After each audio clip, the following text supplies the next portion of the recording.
I'm going to go over the folks who've been arrested so far in this investigation. The first one, Travis Ethan Betts from Smokes, South Carolina. On the screen is his charges. Second, Demarius Latrez Johnson from Rock Hill, South Carolina. Johnny Osman Pineda. He is from Honduras, and it has been at least 3 times deported. He has now been released to ICE custody, or federal custody, excuse me. Anthony Luis Olmedo, he's from Charlotte, North Carolina. Jacob Eugene Tester, he's from Liberty, South Carolina. Ralph Seal, he is from Indian Land, South Carolina. Jabri Agers Feaster, she is from Rock Hill, South Carolina. Alexander Gerard I cannot pronounce his name, Aroungancy. He's from Mooresville, North Carolina. Richard Francis Lennox Jr. from Fort Mill, South Carolina. William Isaac Zelaya from Houston, Texas. And Srinivas Mitpur is from Charlotte, North Carolina.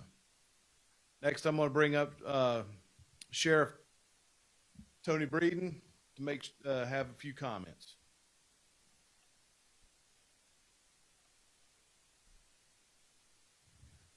Now, I just want to thank the partnership, especially with the FBI and our guys, and you can't do this without these partnerships. And our analysts, you can't describe how hard they work to make it happen, and our people that pour hours and hours and hours into this and do all they can to try and aggressively pursue some of these people. And I've said it before, I believe that we are in a battle of good versus evil. I've said it. And I think that the normalization of this deviant behavior has us where we are.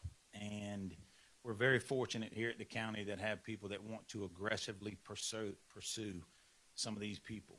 And I think that we have some people here. They don't care about the hours. They don't care about how long it is. They don't care what the sacrifices are. They want to find these people at all cost. And I think it's the commitment that they all have that what makes something like this successful. And the county is just extremely grateful for everything they do. And once again, you can't do this without especially our federal partnerships that make this available and make it easy for us to do these things. But once again, it's the desire that they all have. And, you know, and I had made it clear that there's nothing more important than protecting our kids. And this is evidence of that. And there's a couple people over here, really the whole group, that there's a little argument about us who wants to arrest these people most. And I have probably conceded it's the lieutenant and the director are probably on par with it. But you really can't express your gratitude towards them. And then also the people that you don't see. There is countless other undercover people, other units that we had that were out here hours and hours and hours during this operation and never once complained about going home, never said a word about it, whether it was late, after time. None of it mattered as much as it was trying to find these people. So our gratitude is really owed to them and the partnerships that we have, and thank y'all so much.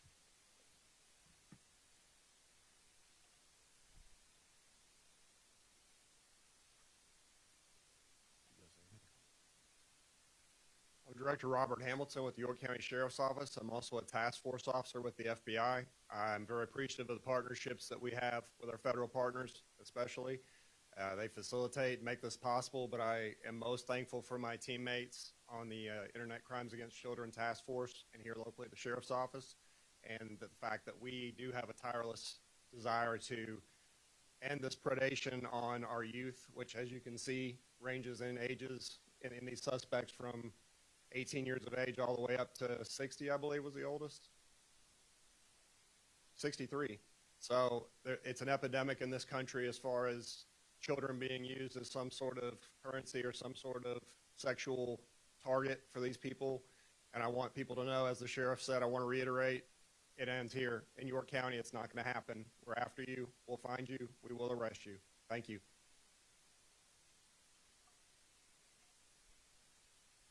All right, we'll take a few questions if you have them.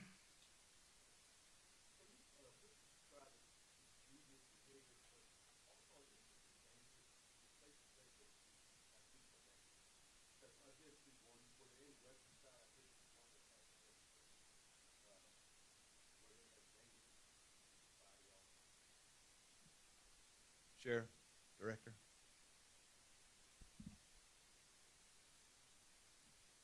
And I'm sorry, the question was what now again about the weapons?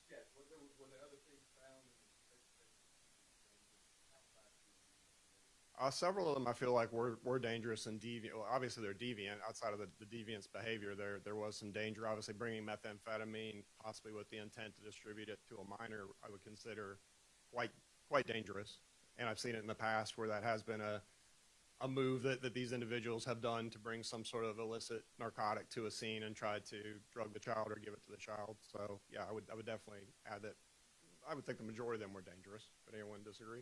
Yeah, you also have to understand that they didn't come here to look online or to just share pornography. They were coming here to interact with a child, and I think that in and of itself is as dangerous as you could get. So drugs or not, you're showing up to see a 14, 15-year-old girl with the intent to have sex with them. I think that's pretty dangerous.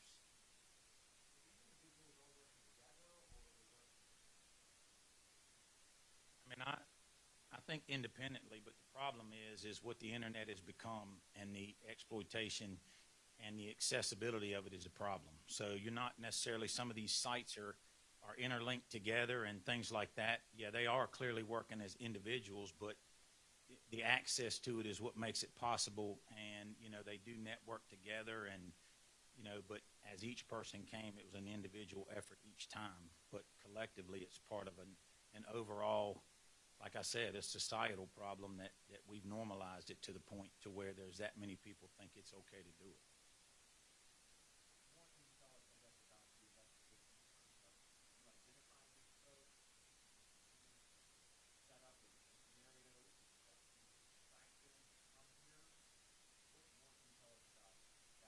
I mean, they were coming here to have sex with a kid.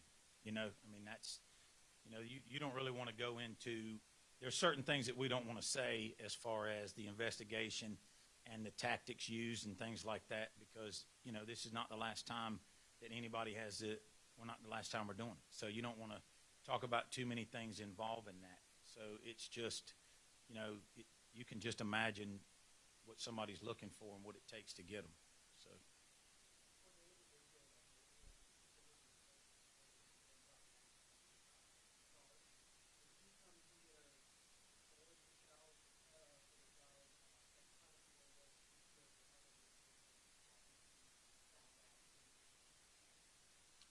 He came to have sex with a child.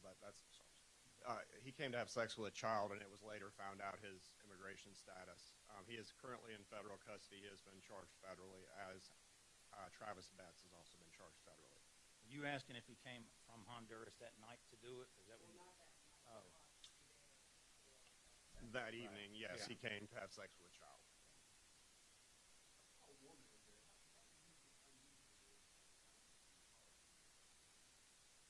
You want to take that one, sir? Okay, sir. Actually, that individual identifies as a female, yes, sir. I don't know how else to go into it other than identified as a female. But the chats suggested otherwise. So we were expecting someone else to show up at the time, if that makes sense. Thank you, sir. I don't recall any, no, sir. But in the past, we have had rape kits, weapons, things like that have been brought with them. But in this operation, I don't recall any.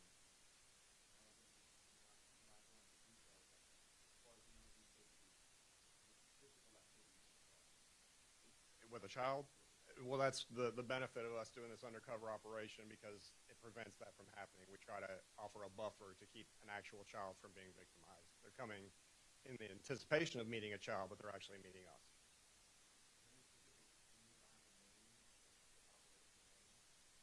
Lieutenant, would you like to comment? Come up to the microphone.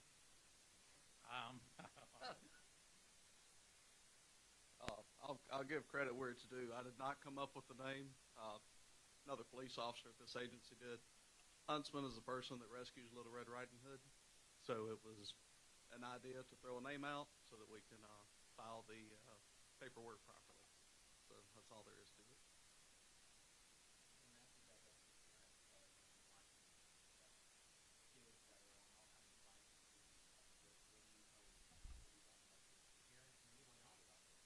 Well, we've talked about it at length, and, there's been Representative Guffey's talked about it, and you can no longer just assume that there's not evil out there looking for what your kids are doing.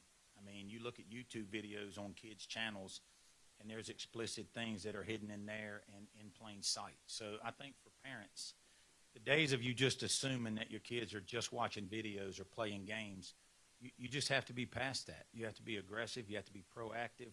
You need to make sure that you have access to your children's phones. You need to make sure that you're seeing who they're chatting, who their friends are, who they think they're talking to, what sites they are. Something is Instagram and some of those, the messaging that's going on. So you just can't assume that I've got a really good kid. That's not happening. It's, that people are knowing how to prey on them, and they're looking at their algorithms and what they're liking and things like that.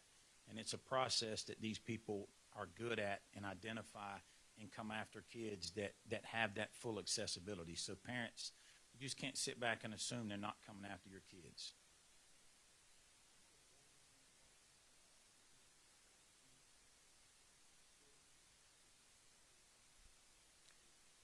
I mean, I think that y'all. I mean, I can't speak specifically to the ultimate intent. I know that evening they were intending to have sex with a child. So as far as if there was an intent for further human trafficking following that, I'm not aware of any at this point. But You couldn't rule it out because they're coming where they think the child is alone. They're not coming to eat dinner with the parents and all that. So you could certainly, it could progress to that and you wouldn't know. But I mean, that's obviously an option or something that you would have to consider. Queen City News Plus. Just search Queen City News on your smart TV's app store.